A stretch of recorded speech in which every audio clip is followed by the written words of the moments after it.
Good morning, everybody. How's it going? Tom Spears, how you doing? Doing good. All right. All right. Roar Johnson, what's up, my man? Doing good? You got your coffee, I see? All right, ready to go. And so, hey, as we start in this morning, we're just going to go down a path that is going to lead to this water down front. And so that's part of what we want to accomplish is just moving towards baptism. Now, we have, I think, 4 or 5 scheduled for the next gathering. None's scheduled in this gathering, so it's kind of like what happens, we'll see. But, one of the things that I think about today as we're going to walk into this moment and walk into another teaching that talks about what it means to bring heaven to earth. And this time, today, we're talking about heaven to me, you, personally. What happens when we come to understand that, we have this Lord's Prayer that says, your kingdom come, your will be done on earth as it is in heaven, that we would mean like this piece of earth right here. That the first man was called Adam, which was from dirt, Adama, earth. And so to have that piece of the kingdom run into your heart today, that's what we want more than anything else for you. That's what I want for you, is for you to encounter the kingdom in a way that you have not before. And the reality is whether you've known Jesus for 50 years or none whatsoever, like, you can know him more today. You can encounter the kingdom more today. So part of it is, like, what's hindering your heart? What's holding you back? What fears have entangled you? That think, if I press in, if I go further, if I move into this, will he meet me? Will he be there? Is this even real? What's going on? And to let your fears be met by him. That's called faith. It's not fear versus faith. That's not a real thing. It's you stepping in even when you are afraid and encountering him and seeing what occurs there in that space, which is incredible. And so I just want to invite you this morning, not just into this room, but into an encounter with the love of a Father who is pursuing you as his sons and daughters. He hasn't given up. He hasn't stopped, and he never will. And so this morning we get a chance just to walk into that and to consider this space of baptism, to mark it out, and to be in prayer in this room now for maybe those God's Spirit is working on to say, hey, I want to meet you in this place. And so if you feel like, man, I came in just jacked about my relationship with the Father, then maybe you turn your attention also to others in this room this morning. Does that make sense? Does that make sense? Is it good? And so let's move into that space. Father, we thank you that you pursue us. And so we say, what can separate us from your love? Neither height, nor depth, nor any such thing. Neither angels, nor demons, nor powers. Nothing can separate us from the love of God that is ours in Jesus Christ. We pray, Father, that today we would encounter that love in a very real way. And it's in your Son's name we pray. Amen.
of the waters, I will be with you.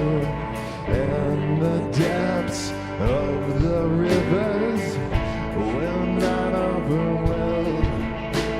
When you walk through the fire, you will not be burned, 'cause I am the Lord.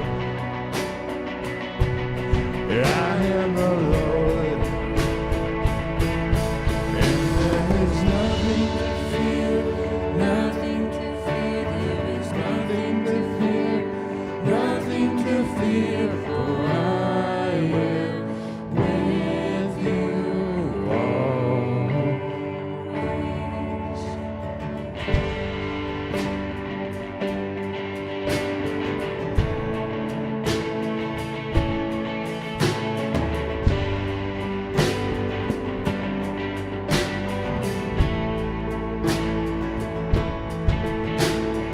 In the depths of your sorrow, I wept beside you. When you walked through the shadow, I drew you near. Yesterday, today, tomorrow, always the same. I am the Lord. I am the Lord. And there is nothing to fear, nothing to fear. There is nothing to fear, nothing to fear, for I am with you always. There's nothing. And there is nothing to fear, nothing to fear. There is nothing to fear, nothing to fear, for I am with you always. What can separate us from your perfect love? What can separate us from your perfect love? What can separate us from your perfect love? Do not fear, do not fear, do not fear.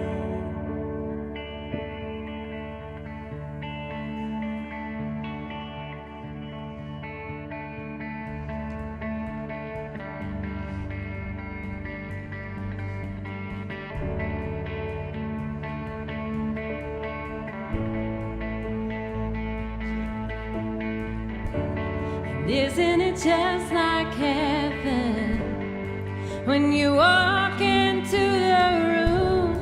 There's not a thing that's hidden, and every eye is on you. You can't get enough of your presence. It's the perfect point of view. Isn't it just like heaven? Come a little closer, stay a little longer. Oh, I can't get enough of you. Oh, come a little closer, stay a little longer. Oh, I can't get enough of you.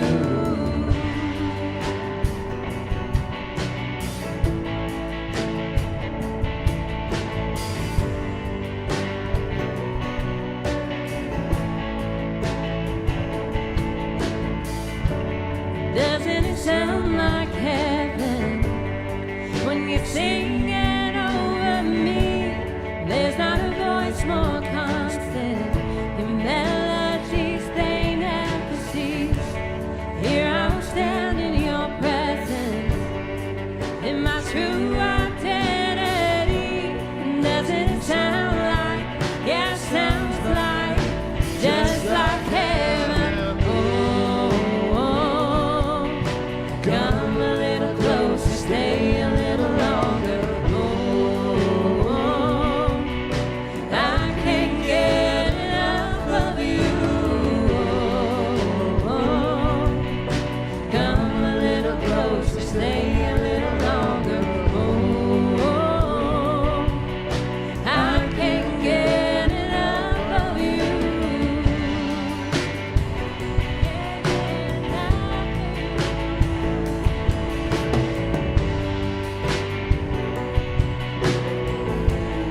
You are holy. I lay down any treasure for us to be together. Holy, you are holy. You're such a perfect Father. I worship you forever. Holy, you are holy. I lay down any treasure for us to be together. Oh, come a little closer, stay a little longer. Oh, I can't get enough of you. Come a little closer, stay a little longer. Oh, I can't get enough of you.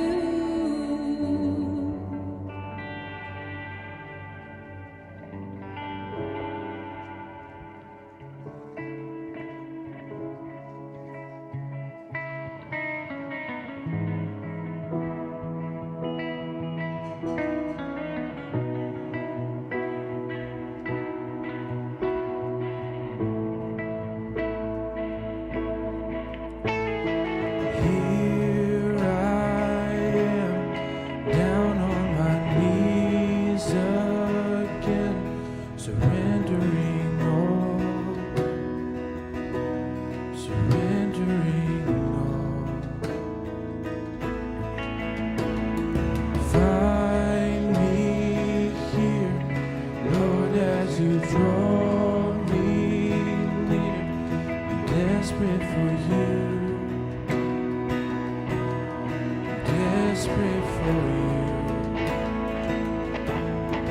I surrender. I surrender.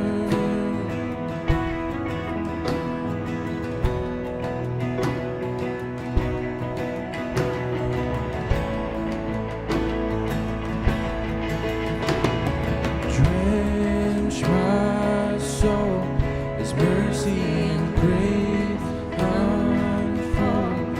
I hunger and thirst. I hunger and thirst. With arms stretched wide, I know you hear my cry. Speak to me now. Speak to me now. I surrender. I surrender. I want to know you, Lord. I want to know you, Lord. I surrender. I surrender. I want to know you, Lord. I want to know you, Lord.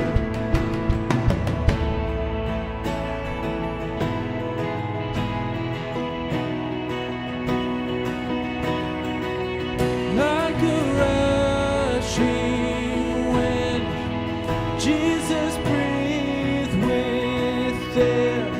Lord, have your way. Lord, have your way in me. Like a mighty storm, stir within my soul. Lord, have your way. Lord, have your way in me. Like a Rushing wind, Jesus, breathe within. Lord, have your way. Lord, have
I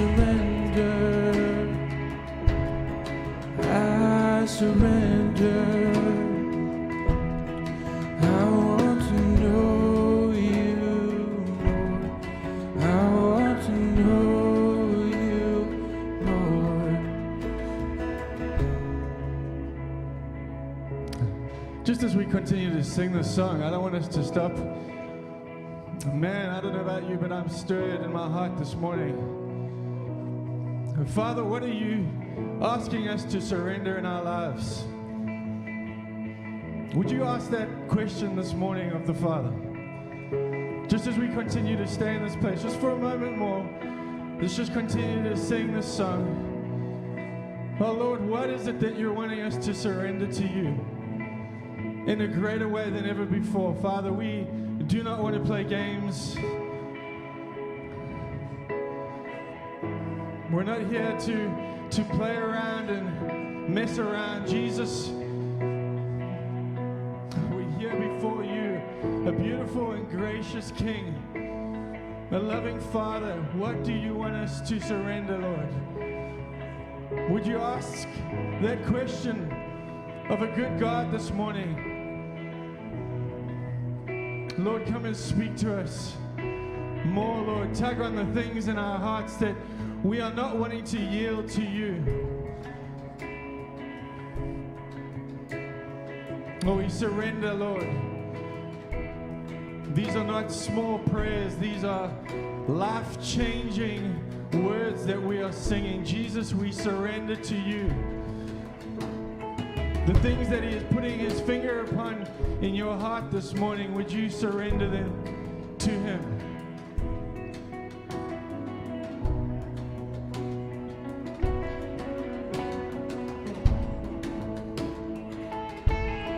I surrender. I surrender. I want to know you more. I want to know you more. I surrender. I surrender. I want to know you, Lord. I want to know you more. I surrender.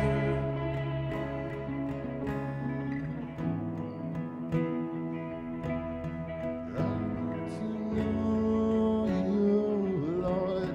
I want to know you, Lord.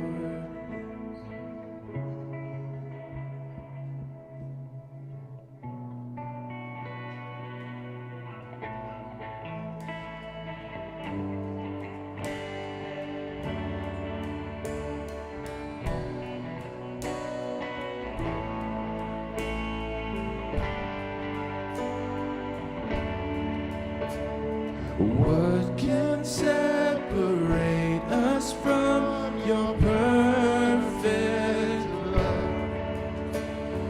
What can separate us from your perfect love? Let's do it again. What can separate us from your perfect love? What can separate us from your perfect love? What can separate us from your perfect love? What can separate us from your perfect love? Do not fear. Do not fear. Do not fear.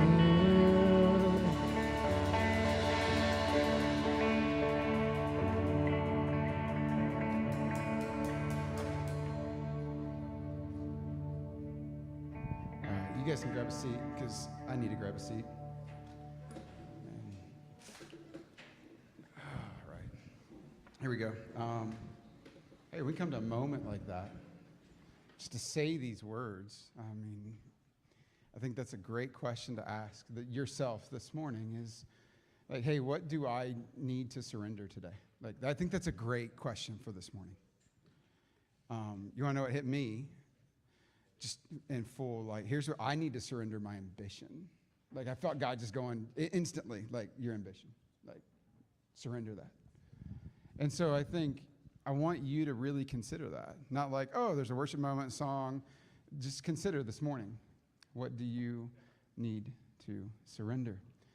And the other thing that hit me in this moment was when Jesus was sitting before the Father that final night in the Garden of Gethsemane, where they would press out the oil. He's being pressed out in a full way, literally. And he's just saying, nevertheless, not my will, but your will be done. And as he's contending with the Father, and what you see is the Father coming back and just saying, don't fear. I'm with you. I'm with you. So you can go into these places. You can work through these dark things because I'm with you, which is a really good thing. Now, with that said, I just want to take a moment here, really just a minute, to pray for something significant that's coming up this week, which is the feast. This is a big deal for us. And so something I love, my heart loves. We've done the feast since we started. In fact, we did the feast before we even held a Sunday gathering with Red Door. It's this instrumental to what we want to be about, which is seeing not just ourselves gather around tables, which is incredibly important. I mean, incredibly important. But to see others who have less be able to gather around tables too. That has been our heart. This rich, deep, vibrant community that we have gathered around tables, but extending that to others who don't have. And so that's what the feast is about. There is a dinners this week. And if you're like, I haven't signed up for one, listen, just sign up for one. I mean, I don't know how to say it. It's like a dad talking to kids right now. Just sign up for it. Like, get over your schedules. Get over your, like, sorry. I mean, no, I'm not sorry. Just like, if you can, make it. If it's an inconvenient thing, good. This should be. We should inconvenience one another. That's what family does, okay? But that leads then to the delivery, which will happen the following week. And this year's delivery is people coming here. And we want you here to receive people from the community coming so that when they're coming, they're served hot cider and celebration and music and good stuff. So that's what we're looking for. So I just want to take a moment to pray for that. I want you to pray for that. And so as we just lift up this week and with who will be gathered around our tables, and the following week of what will happen as people get together around an actual Thanksgiving meal that has been prepared with love and goodness and all sorts of good stuff, and not just a PB&J. You with me? Is that good? All right.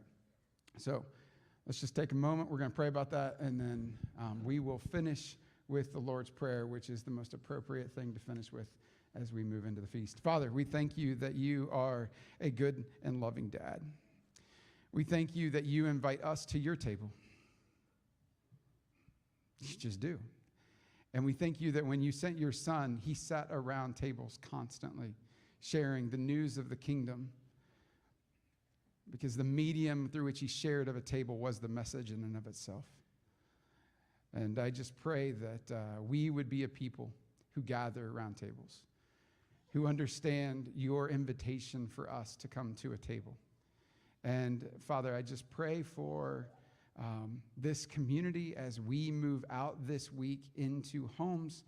I pray that we would, one, just find ways to be in homes or here with the ones that are happening here, or that we would invite others into that space. And Father, we pray for what's to follow with that, of just loving families and serving them in a rich and vibrant way. I pray that they would see your kingdom in a very real way in the shape of a Christmas or a Thanksgiving basket and invitation to a Christmas party. And I just pray for our impact into this community, that it would be like the seed planted that yielded 100-fold, and that we would not be somebody that just grows up quickly and shrivels and dies or gets choked out by the weeds and the thorns of this world and the concerns that we carry. So, Father, I just pray that blessing of a multiplication of efforts over this community, over our families, over our tables. And so, Father, we just thank you for that and just ask for your favor in these coming days. And with that, we say, our Father in heaven, hallowed be your name. Your kingdom come, your will be done on earth as it is in heaven. And give us this day our daily bread. And forgive us our debts as we also forgive our debtors. And lead us not into temptation, but deliver us from evil. Amen. This is good. Hey, we're going to take a moment here. You guys throw the lights on so everybody can see each other. I need to see Rhodus' beautiful face. And I just want you guys to just stand up, greet each other, say hello, refresh your coffee if you need to. Kids, grab your kid stuff packs back in the back, and we will be back shortly for an incredible teaching.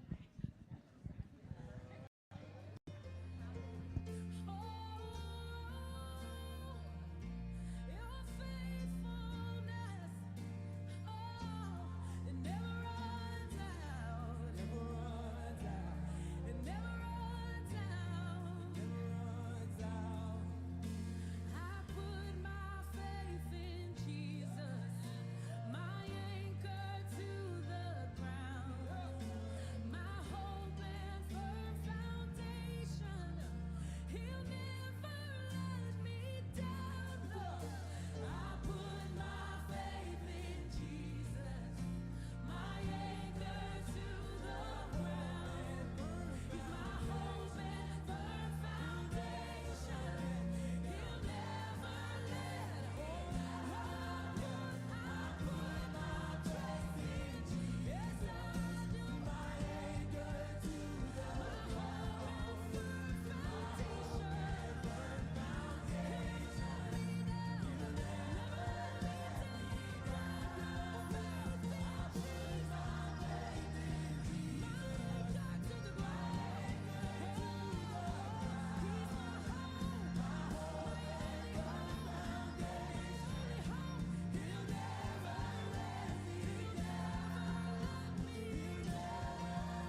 in and find your seats. I know, it's hard to break away. Ooh, it's snowing. Oh, how pretty. Hey, yeah, it's snowing out there. Oh, cool. I feel like, you know, the end of White Christmas when they like open the doors and Bing Crosby's like, and it hasn't snowed ever, and here it is. That's how I feel right now. Where I'm like, open the doors. Don't open the doors. It's really cold and the heat costs a lot. Hey, I'm Ness Cannon. Nice to meet you. I get to speak here every once in a while. I'm a volunteer at Red Door, and I would like to acknowledge the fact that there is a very small skeleton crew of folks that run this place that are actually paid, and the rest is volunteer-led. So it's funny because, like, all the people in the sound booth and the people on the stage, and you know, you always think those people get paid to do that stuff, but they don't. And so right before the service, we're like scrambling to like get the stuff on the screen. I'm popping a little bit. Should I move this? Oh yeah, just a little bit. Just a little popping. That's like a word. Yeah, that's cool. Okay. Oh, that's way better. All right, I don't know what I did. Anyways, or what you did, volunteer. Anyways, so I just want to acknowledge that these people who get up at, you know, before the sun and run this place, we're really thankful for you, and yeah, way to go, guys. I mean, it's a really fun thing to volunteer at a church. It's a really fun thing to volunteer with a body of people who care about the community. So that said, if you are looking for a way to come in and volunteer with us, one person who really needs some help is the equipagration team. So if you're, yeah, Ben, I see you back there. Okay, so if you're like, oh, I've seen a child before, then go talk to Ben after the service, and he can hook you up with hanging out with kids and caring for them, even just once a month. Man, we could use it. Okay, all y'all have kids. That's why you're here, because they woke up at 4 a.m., and you're like, I guess we go to the 9 a.m. I know how it is. I go to the 11 a.m. I have teenagers. Okay. Anyways, speaking of little babies, time change. You made it. I mean, barely. I know some of you are still like fighting. You're feeling it. I feel that. I don't really like the fact that it gets dark at 3. Like, my kids walk home in the dark from school. I don't like that. And I think that, I think about it and I'm like, this nation is seriously divided, but that's the one issue we could come together on. If we could eliminate the time change, I think we'd all be a lot happier. I feel like the time change and the darkness it provides is like, it's the worst. First of all, I never put on real pants ever again. Like, I'll never wear something with a waistband forever. And I wear these really bad wool socks, and you know, I just like sit there under a heated blanket and just like melt into the couch, you know? That's what happens to me after the time change. But I feel like this is like, if I really think about it, it's like legitimately a gateway drug straight into seasonal depression. Like, the time changes. I feel it, it stinks. And so, like a few weeks ago, I talked about my obsession with Christmas trees. Normal, everyday obsession. I almost wore my Halloween costume, which was this massive Christmas tree costume, but it was like, do I really want all that? Kind of, but I didn't do it. But I was thinking about that, and if I could trace my obsession with Christmas trees backward in time, I think about it, and it was really when I really started to deal with depression, is when I started to become really in love with Christmas trees. And it's really interesting. About 6 years ago, I started to, out of nowhere, it felt like this real season of depression. I mean, it was in the summer, and you know, I'm a teacher at Miami, and so like, you know, in the summer you think that's glorious. So I remember being like sinking like quickly in the summer and being so sad out of nowhere, and it was so weird. And it was unexpected, and it felt like I hit a brick wall, you know? And I remember, so for like months, I felt like it was like a fog that was constantly over me, but like would be heavier sometimes and a little bit lighter, but most of the time always there. And then I started to put up Christmas trees as like I was trying to inject some light into the darkness, you know? In my mind, I was like, this is a good idea. And I can trace it right back to there, to that time, and the period of time where we were really struggling with that.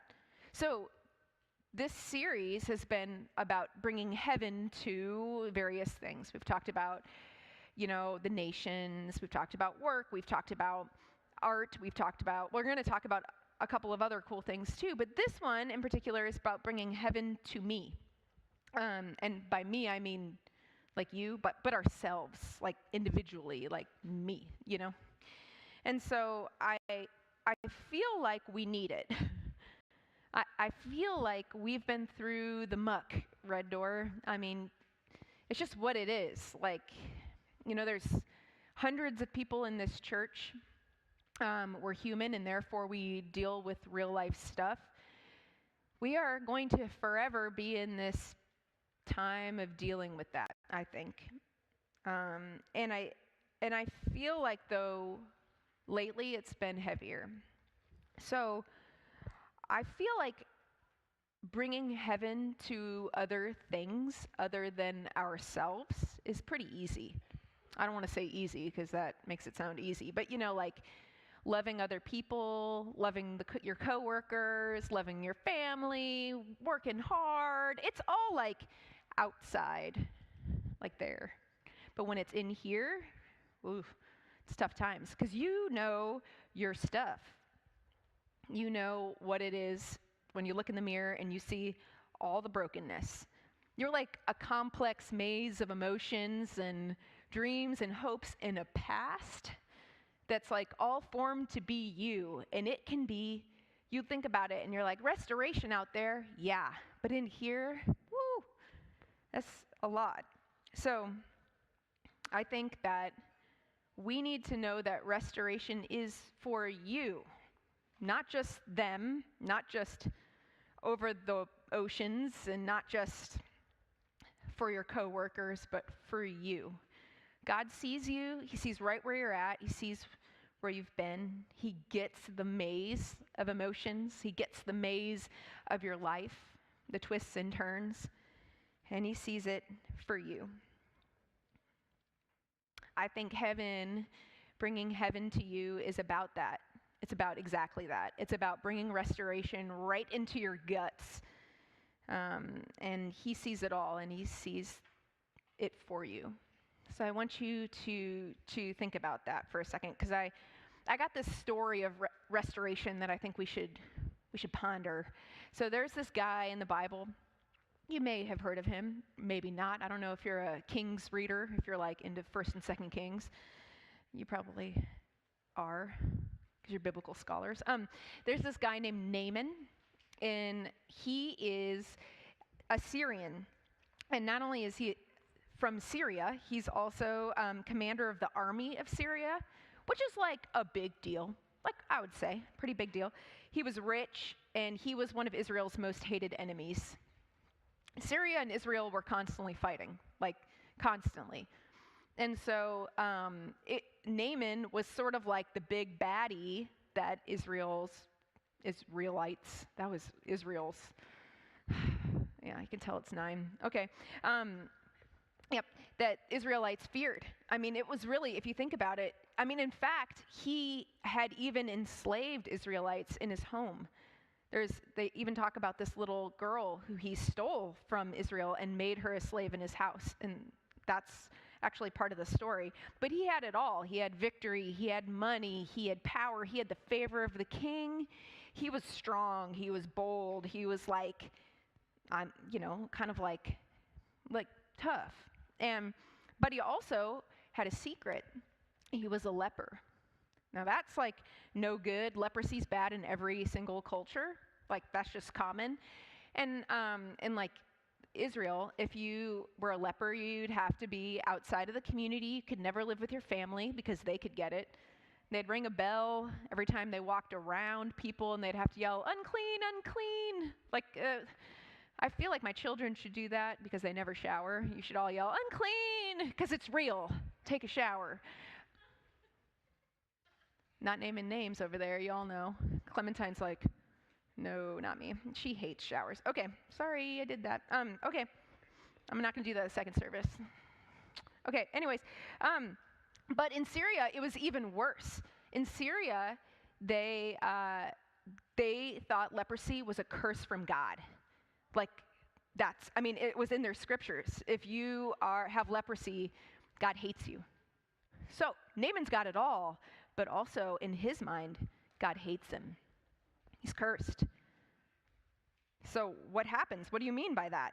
You can hide leprosy for a long time because it's on your skin, but eventually it eats away at you, and it's painful, and it's killing nerves, and there's a lot of details with that we don't really need to talk about. But our story starts with this leprous master and this little slave girl who has compassion for this guy, even though he enslaved her, stole her from her country. And I think the thing is that Naaman could hide his disease from many, many people. He's got these beautiful robes. He's got an entourage. He's got chariots. He's got horses. He's got fancy jewelry. He's got it all. And you can hide a lot underneath that. You can look cool, powerful, strong. But you know what? You can't hide that stuff from the people who serve you inside your house. They see it all. And so this little girl who he stole could see everything. She knew it all. And that's the way it is, isn't it? Like, you can hide from the outside world so many of your problems, but you can't hide from the people you live with. So it's like, for me, dealing with depression, I didn't tell anyone. I didn't know how. I couldn't even say the word. I didn't even know what it was. I just remember feeling like, I don't want to leave my house. I don't want to get off this couch. I can't think. It was very incapacitating, but when I was around the outside world, as long as I didn't say anything, no one really knew. Like, I could put on a face for a while, but my family, my husband, they knew. They saw it, and it was so weird because I was hiding it all from everybody. And I think that we do that often, where we are like, we can't let anybody from the outside see this stuff. I want you to think about that. What makes us hide the stuff? The struggles, the anxiety, the fear, the depression, maybe the addiction, maybe the marriage problems, the work issues. Why don't we share that stuff? And some of you might be like, but I do. Good. But some of us don't. A lot of us don't. Now, I think there's a lot of things out there that we're dealing with, even sickness, weakness. I think that we should be selective as we share these things with people. I don't think we need to broadcast it, on a live story on Facebook. I'm not saying that. That's just not helpful. But there should be selective, trustworthy people in your life that you're like, I can do that. And if you can't, if you are holding back, what is the reason?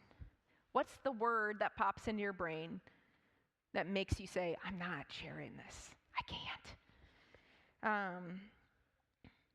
I felt like I couldn't talk about it because, number one, I was a Christian, and we should always have it together, always, 100%, no flaw, right? What's wrong with me, okay? Also, I was a leader in ministry. I had a lot of people who looked up to me and needed my help, needed my care, okay? I also felt like I speak on this stage, so if people saw what I was dealing with, would they trust what I had to say? Or it would be like, get your stuff together, Ness, and then maybe you can be like that for us. I don't know. I was afraid that if people knew I was depressed, they would not trust me anymore with my words, that they would think that God was mad at me, and maybe that's why I was depressed. I had a lot of thoughts. You know what I mean? I know this stuff isn't biblical, but I'm thinking like Naaman probably had a lot of those thoughts too. Like, here he is, he has leprosy, he's got all this stuff, and he's in charge of all this stuff, and if he tells, he's cursed. People look at him and say, you can't lead us. Like, think about that. It's complex. And maybe you feel that way too. Maybe it feels overwhelming or embarrassing to talk about all this junk in your life. I didn't want my friends to think I was incapable of being their friend. I really care about my friends. So I hid it. So in my effort to care for them, I didn't care for me. Was not noble, although it felt like it at the time. And it wasn't helpful. Finally, the heaviness for me was too much to bear.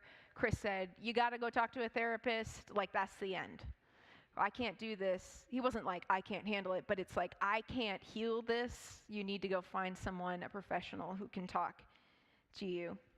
And it was like the little girl who lived in Naaman's house. She looked at Naaman and said, "You need help, and I know someone who can help you."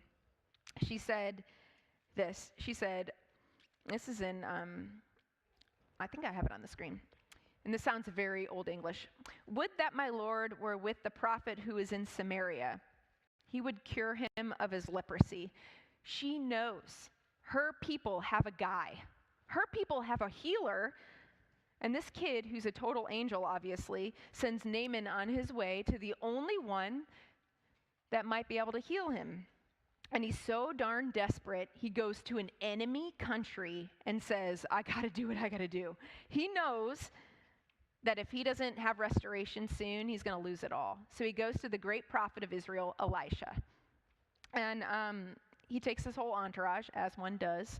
I like to think of it like if Beyonce came to visit, like what would she do? No, better, Mariah Carey. You know Mariah Carey? Like her rider, when she does concerts, her green room has to be all white, with white sofas, white walls, white. So if your room is like not white, she will not walk into it. Like it has to be perfectly white. I've read The Rider. It's hilarious. And a rider is things that you have to provide for famous people. So this is like Naaman. He comes to Elisha. He has the chariots, he has the gold, he has the silver, he has all of his people, his entourage. And he's wearing his richest robes, and he has stacks of clothes. And he's going to give Elisha all this cash and all this stuff if he can heal him. So he says, and he knocks on the door of Elisha. And this is like Mariah Carey knocking on your door, the queen of Christmas, by the way. What a woman. And Elisha doesn't even go downstairs to meet him. In fact, he just sends one of his servants. "Tell Mariah Carey this," Like, it's really embarrassing. Like, really demeaning to do that. Like, I'm not even going to come to the door. And Elisha has his reasons, plenty. But when Naaman knocks on Elisha's door with all that stuff, Elisha's servant walks down and says, "Hey, he's not here, but he told me to give you a message." And it says this: "Go and wash in the Jordan 7 times, and your flesh shall be restored, and you shall be clean." But Naaman was angry and went away, saying, "Behold, I thought he would surely come out to me and stand and call upon the name of the Lord his God, and wave his hand over the place and cure the leper. Are not the rivers of Damascus better than all the waters of Israel? Could I not wash in them and be clean?" So he turned away and went away in a rage. Right. What went wrong here? Why is he so mad? Okay, first, dismissed, felt dismissed, felt mad. 2, in enemy territory, felt dishonored. Okay, that's fair. 3rd, go wash in the Jordan. Jordan was gross. The Jordan was gross. First of all, that's where animals went to drink and bathe and potty. And I mean, they got some big animals out there, and they're all in there. Like, how you've seen, like, you imagine, like, this isn't like a beautiful Jordan River. Like, these other rivers and the other places are not like this. This is like a muddy bank. Have you ever tried to get in a river where you're just like, that's like, okay, imagine. And he knows what Elisha meant was get undressed and get in the mud. Like, can you imagine? Like, this is my friend Kathy over there. She has a problem with outdoors, and I can see her being like Naaman, being like, "I'm not going to do it. I can't do it. I can't do it." Like, impossible. Kathy, I see you. And it's gross. And he knew what it meant to get in there 7 times. Get in that mud without your clothes on 7 times. Also, what did that mean? It meant all the people had to see him for what he really was. Leprosy was easy to spot, because there's spots. and it's all over you, and it's oozy and nasty, and people would judge him. People would see all the stuff, all of his weakness. Those big, heavy robes wouldn't cover it anymore. There's something about being dressed fancy and like rich that makes you feel real powerful. But Elisha was in essence saying, I want you to get vulnerable. I want you to be seen for all that you are. And that, my friends, is tough stuff. That's ugly. I hated that. I went to a therapist every week for 4 years. You know, that's a long time. My therapist was British. I really liked her a lot. I had a lot of stuff to sift through during that time. You know, we all have pasts, right? I also was diagnosed with MS, multiple sclerosis, during that time. Tough times. You know, we had a lot to work through. And MS, a normal partner of that is depression, so things started to make sense. You know, I was like, oh, this is where it came from, that brick wall that I slammed into. And she was like, yeah, okay. So I was just clinically sad. So in order to figure this out and to heal this, I had to partner with a whole lot of people. I had to partner with my friends, my husband, my therapist, my neurologist, my primary care, and medication. I had to choose to say the word depression. I had to choose to be seen. I did it, but it felt like I was pretty much naked in the mud for like 4 years. You know what I mean? Like for 4 years, it just felt like I was like, I'm in the poo. I knew it. I felt like it. I was like, it was horrible. And therapy's hard.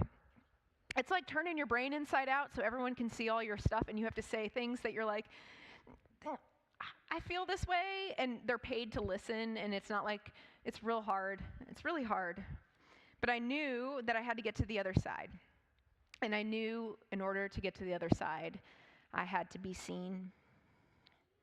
I had to show my friends and family what was going on, and I felt like Naaman oftentimes in a rage, being like, I'm not going to do it. My therapist would be like, here's something to do, and I'd be like, nope, not going to do that. That's gross. Hate that. That sounds like wading in that poo river, and I'm not doing that. You know, like it was like that, and I was scared, and I was afraid people would think I was letting them down, and I was weak, and I couldn't do things, and I had to call it like it was. It's where I was at. So Naaman's diseased body was hidden in all these riches and expensive clothes, and he was trying to distract. Like, look over here, you know, distract. He didn't want anyone to see the mess, and I think we get that. I think when he was mad at Elisha, it was because in his culture, a priest would wave his hand over this affected area, and it would be healed like that. That's what they said. And he went to Elisha and said, I thought you would do this. I thought it was going to be simple, secret, quiet, and no one would see anything. And I thought it would be like over in an instant, and now you're telling me it's not, and that makes it hard. And I feel like we often pray to God, and we are just like God in us, and we're like, heal me, God, from my addiction. Just snap your fingers. Make it go away. I can't say the words that I drink too much. I can't say it out loud. You know, we don't want to talk about our hard, terrible marriages with anyone, how sad it is, because we don't want anyone to see any flaw in it.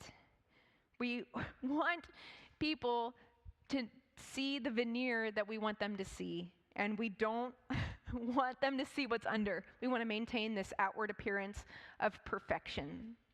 No weakness, no problems, perfection. Perfection, my friends, is just a lie. No one is perfect. Not a soul. Oh, okay, somebody's like, Jesus was perfect. Jesus was perfect. You're not. Okay, that's how it is. There's no perfect human. There's no perfect relationship. There's no perfect childhood. Parents, you can relax. You can't give it to them. They're going to go to therapy someday too. And they're going to talk about you. And you'll be like, dang it, I tried my hardest. And they'll be like, yeah, and you still messed up. Because we will. Because it's impossible to be perfect. I'm literally saving for my children's therapy. I know what's going to happen. I mean, I get it. Having me as a mom, like, Yeah, you saw what happened there. This is going to be hard. They're going to be like, one time my mom said on a stage in front of 200 people that I didn't shower enough, and and I'll be like, sorry, I'm sorry. I love you guys. Oh gosh. We're all struggling. We've all got it. We all have it going on, okay? And we can't hide it under a cloak. We just can't. On the outside, Naaman had it all. He was an empire builder. He was a giant among men. But he was also being literally eaten away from the inside. It would kill him. He knew it wasn't long before his body was destroyed. He knew he couldn't hide behind this outward experience for long. And he had to have some courage to do what needed to be done and get in that nasty river. I think that when we think about why we don't talk about this stuff, maybe the word that came through your head is fear. Maybe it's shame. Maybe it's fear. I don't think it takes bravery to pretend that you're perfect, that you have it all together. I don't think that's bravery. I think that's fear. You know what I think takes courage? I think pain takes courage to endure. I think depression takes courage to get through. That's courageous. If you're dealing with depression right now and you're in this room, that's courage. That's you walking, getting out of bed. That's courageous. I mean it. There were plenty of times I couldn't. Walking into a room and having to say the words to God and let him see and talk to your friends, that's courageous. It takes courage to be vulnerable. I think God could wave his hand over you and heal you in an instant. I've seen it done. Yeah, but I don't know how often. It's a rarity. It happens. It happens. I've seen it. But more often than not, God tends to take a slower route. That's just how he works sometimes. He doesn't do it the easiest way, and that's the way we prefer. But Elisha knew this, and I think that's why he said, I'm not going to wave my hand over this. You need to be seen. Strip off what covers you and get in that river and be restored. He's asking Naaman to do the hard work, the dirty work of vulnerability. And it's actually Naaman's servants, the ones who see him for what he really is, who implore him to do the work. He says, his servants came near to him. This is like Naaman stomps away and he's like, I'm not doing any of this stuff. I'm not getting in that river. And they're like, oh, dude, you have to get in that river. He said, Father, it is a great word the prophet has spoken to you. Will you not do it? Has he actually said to you, wash and be clean? So he went down and dipped himself 7 times in the Jordan, according to the word of the man of God. And his flesh was restored like the flesh of a little child, and he was clean. I love that his skin looks like a kid's skin. There's nothing more beautiful, more like restored, like than a baby's skin. Like it's just like, I love it. Is there anything more vulnerable in the world also than a child's skin? Like, no. It's precious. It's perfect. It's gorgeous. When he humbles himself, when he's vulnerable, he is restored. He's made new. We want restoration in a moment. God doesn't always work with a lightning bolt in a second. We talked about this a couple of days ago, Josh and I, and Josh was like, sometimes a burning bush talks to you, and sometimes it doesn't. It's like, right. It's not always this. It's not always a lightning bolt and like fire at night. Sometimes it's the sweet words of your friends encouraging you. Sometimes it's your husband saying, let's go find some therapy.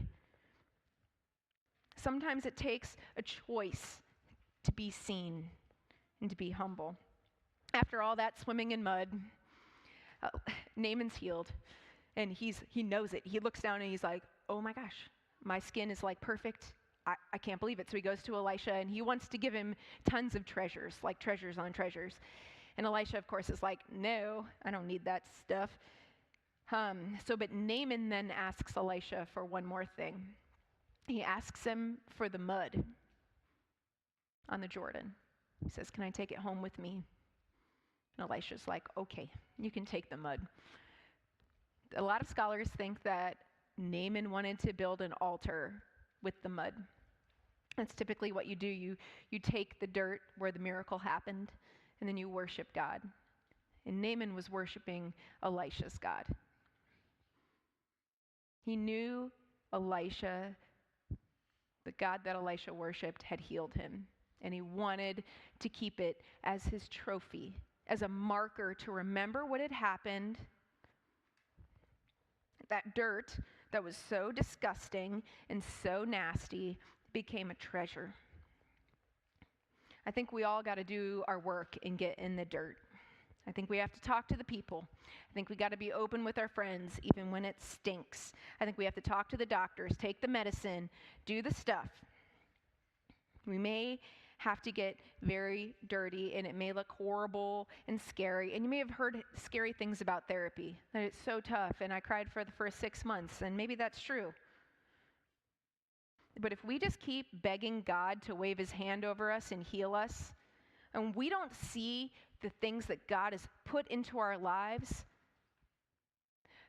the girl who says, go to the prophet, his servants that said, don't walk away, get in the mud, and Elisha himself saying, this is the way.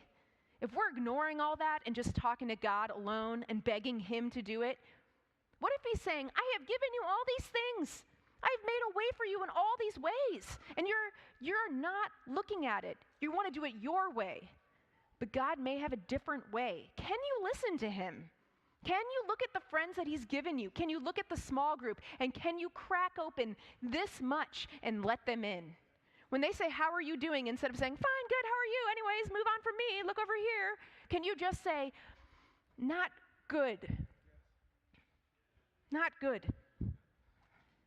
Guys, there are so many people in this room that are just standing here, and if you would tell them, these just friends, not the people who work for the church. Yeah, Josh and Ben and all these people are great. You can talk to them. I'm not saying don't, but I'm saying your friends, the people who see you every Thursday, Monday, Tuesday, whatever, the last semester in small group, they want to hear. They do. If you're not in a small group, get in one. It's worth it. Guys, it takes some work. It took me years to do the work. But you know what? For my husband and my children, it was worth it. For my church, it was worth it. And you know what else? It was worth it for me. I matter. Heaven to me matters. Restoration matters. Naaman's choice allowed him to get humble and let God do work his way. Not Naaman's way, his way. You aren't an island. You're not meant to be. You never were. Who told you that? That's a lie. You know what I mean? Like, you're not alone. It's not just you and God on an island here. You're in a building for a reason. This is the body.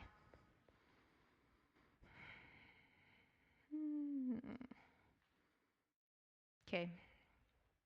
I think we're like super important gardens that God asks us to cultivate. And I think we're going to be fully healed at some point. When heaven comes crashing into earth and everything's beautiful and restored, we're going to get there, and it's going to be great. But that doesn't mean God doesn't want to start today. I think that's the point, right? Isn't that what we've been talking about, heaven to earth? Heaven starts today. Heaven's now. Heaven's here.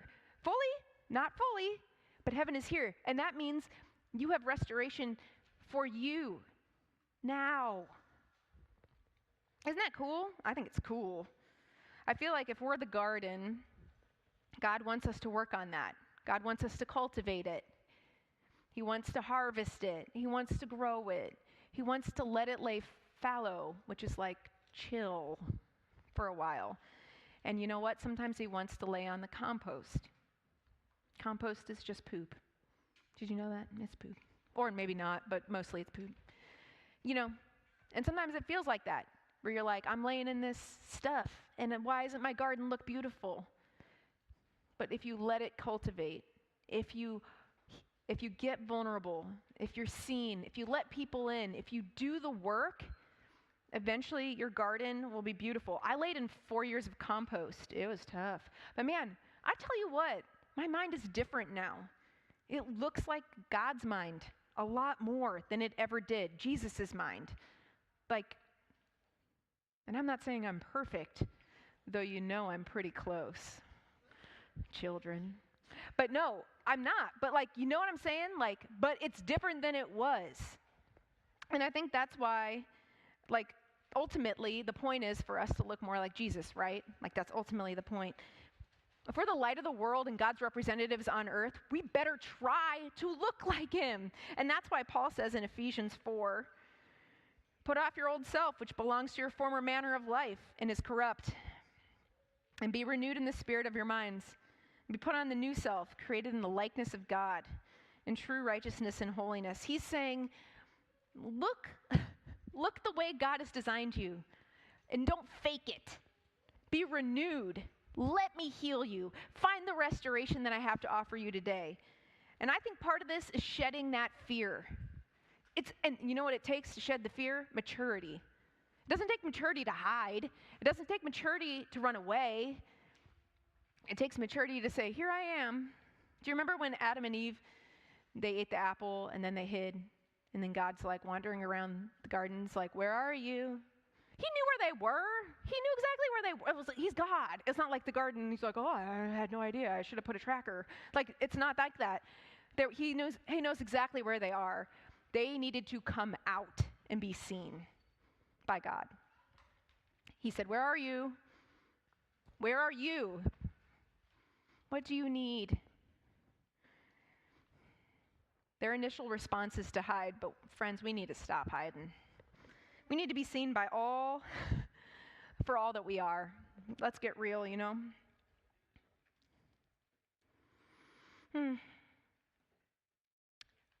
I think that we have to realize this, and I think this is the trick, is that God isn't surprised at where you're at right now. He knows exactly where you're at. He does. And you're loved, like, right where you stand. Here, in this stuff. You're loved right here. You don't have to get better, clean up, put on your fancy robes, be like, I'm fine, I'm fine, I'm fine. That's not how it works. You want restoration? Come out. Be healed. Here's a couple of things. We're going to have communion. The band's coming up currently. I never remember to call the band up. That's another thing. There's a couple of things. Number one, if you would like to get baptized, if something in you is like, I would like to be like Naaman and get in that tub and come up. Maybe you've never been baptized. You know, I wasn't baptized till like way later in my walk with Jesus because I was embarrassed because I had been walking with Christ and like I was like, I don't need to be baptized to know God. And then like God was like, can you just be baptized? And I was like, oh. And then, and even worse, I felt like God wanted Chris to baptize me, and I was like, oh God, I'm like, but I'm a Christian, you know, like, but then he did, and it was wonderful, and I was like, oh man, it just took me being humble to do this, right? So let's say you're like, I have not been baptized, but I would really like to. We have clothes in the back. Yes, Amy Shelley, she's waving. If you want to go to Amy Shelley, you can be baptized right now. She has clothes, and then we'll put you in those clothes, and then you can put on your dry clothes later. That sounds good. You just talk to Amy in the back. We're going to move into a time of communion. Communion is another time where we get to come up and we get to engage with God. When you dip that bread into the cup and you eat it, you're saying, I see you, Jesus. I know what you've done, and I'm remembering it. It's a sacred, holy thing, and you are loved right where you stand when you get it. That's him saying, no matter where you are, I gave it all for you. I love you. That's him. He said that, and that's what you're remembering. So I'm gonna pray for you. We're gonna move into a time of communion. If you don't want to come up and dip it in the cup, there's like little cups you can take back and like do your own thing. That's totally great. Then you can pray with each other, and then we'll worship. Jesus, thanks that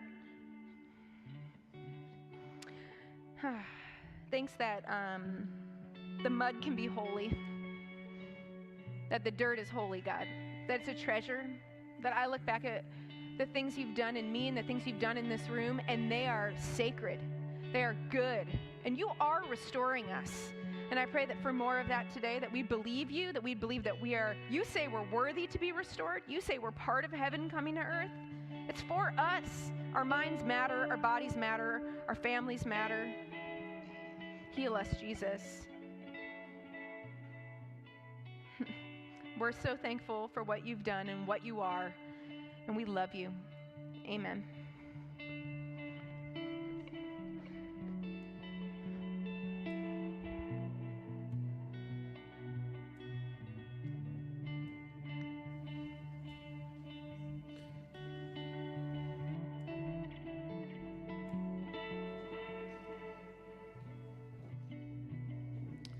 Communion is open.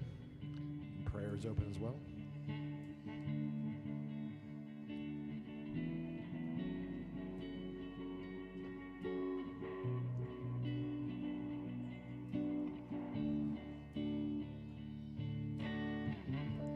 Bring your worry, grief, and pain, every cause you have for shame. Lay it all down, lay it all down. When your kids have buried you, and there's nothing left to do, lay it all down, lay it all down at the feet.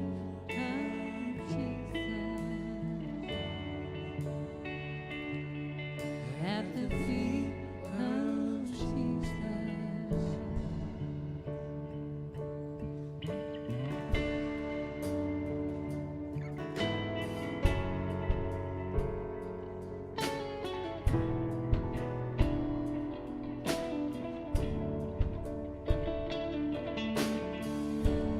Carried on, but your heart was tired. Feared the worst and felt the fire. Lay it all down, lay it all down. Filled with all those anxious thoughts, and your doubts became your God. Lay it all down, lay it all down at the feet of Jesus. At the feet of Jesus. Lay it all down, lay it all down, lay it all down, lay it all down. Lay it all down, lay it all down, lay it all down, lay it all down. Lay it all down, lay it all down, lay it all down, lay it all down at the feet of Jesus. At the feet of Jesus.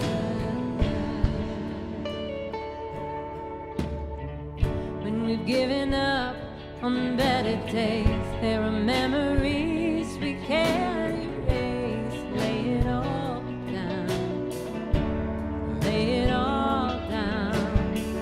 When we come to feel what we can't explain, and there's nothing here that can ease the pain. Lay it all down, lay it all down at the feet of Jesus.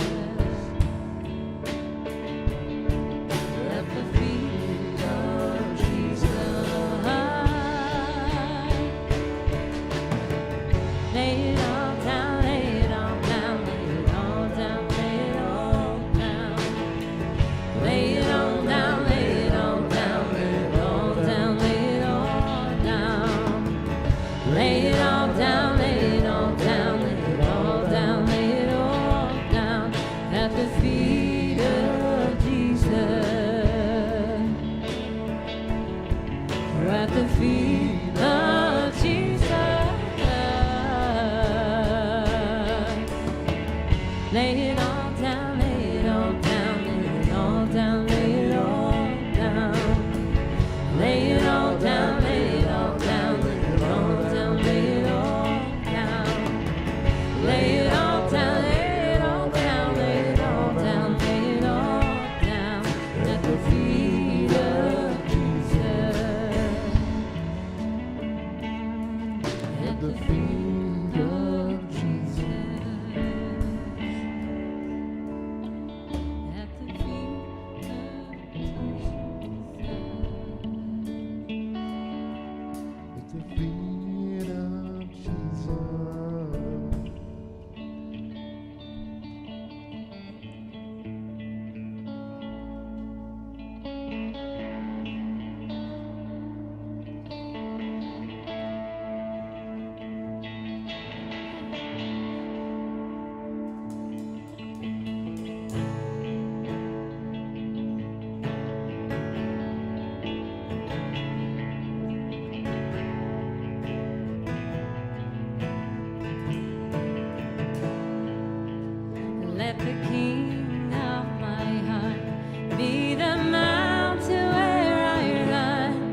let, you're never gonna let me down. You're never gonna let, you're never gonna let me down. You're never gonna let, you're never gonna let me down. You're never gonna let, you're never gonna let me down. You're never gonna let, you're never gonna let me down. You're never gonna let, you're never gonna let me down. You're never gonna let, you're never gonna let me down. You are good, good.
All right. Hey, he's good, yeah?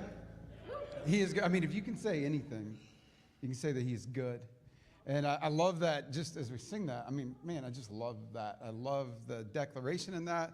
And I love the moment in Narnia where Lucy is talking about the lion Aslan with Mr. Beaver. If you don't know this, it's just great. Mr. Beaver's wonderful. And she's like, he's a lion. And Mr. Beaver's like, yeah. And she's like, but is he safe? And he's like, no, he's a lion. But he's good. He's good. And I think there is something in that we can just know and gives us the confidence to go, all right, if he's calling me to get in the mud, I hate this. It is so beneath me, but he's good. And I just want to, as you are being sent out and we're going from here this morning, I just think, like, why do I not go get in the mud? Why do I not open up? Why do I not do that? This is what was ringing through my head. It's beneath me. And for those of you who maybe would walk in here thinking that getting in the mud or jumping in a dirty river or opening up your garbage in front of everybody else is just beneath you, I just want you to know maybe today you're being called to say, it's not. And don't forget, when you just open it all up, I'm good. I'm good. And my heart is for you. And so as you go today, and we're going to release you here in a second, I want you to keep that image of Naaman that Ness gave us in your mind of how many of us, our identity is not the woundedness inside of us. It's not the woundedness that's killing us. It's all the stuff and luxuries and clothing we've wrapped around us. All of our bandages that are giving us our identity. Make sense? And so I just want you to consider what that means. I would also invite you back later on if you want to come and see the people who are a part of your family getting baptized. There's some just incredible stories of transformation. Just so you know, the first time we had baptisms in here, there was a 10-year-old boy that got baptized. The second time, it was his mom. This third time, it's his dad. How about that? Like, there is just some incredible stuff as we see God moving and just pursuing hearts in a really awesome way. So listen, hey, as you go, it is feast week. If you've not signed up for a feast, this is me kindly asking you, please sign up for a feast. We want you to be a part of this. I want you to be a part of this. It is so rich for us to do this. There are feasts being held here, so if you're like, I don't want to be in a home with like 50 people, that's okay. You can come here. It's going to be way more spread out. But just do that and help us shape and create a culture as we come back and start to take steps back in. Help us form this space. If you're online and you're like, I need to be safe and away, check this out. We have a digital feast. Like, it's literally going to be everybody spreading out their Zoom calls and eating together. It's fun.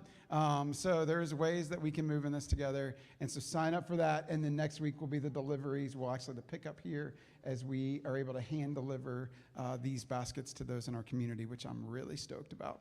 Good? Everybody good? Makes sense. All right, if you have questions about the feast, you can come grab me, you can grab Amy in the back, or you can grab anybody at that Welcome Center. If it's like, I still don't get it, it's okay. We get it. It's 9 a.m. Well, it's actually like almost 11 at this point. So, hey, extend your hand for a blessing. May you get in the mud and know that he's there to meet you in it. That's why Jesus came to us and to this earth. And may you find heaven in you in a very real way. Be blessed. Go in peace. Love y'all.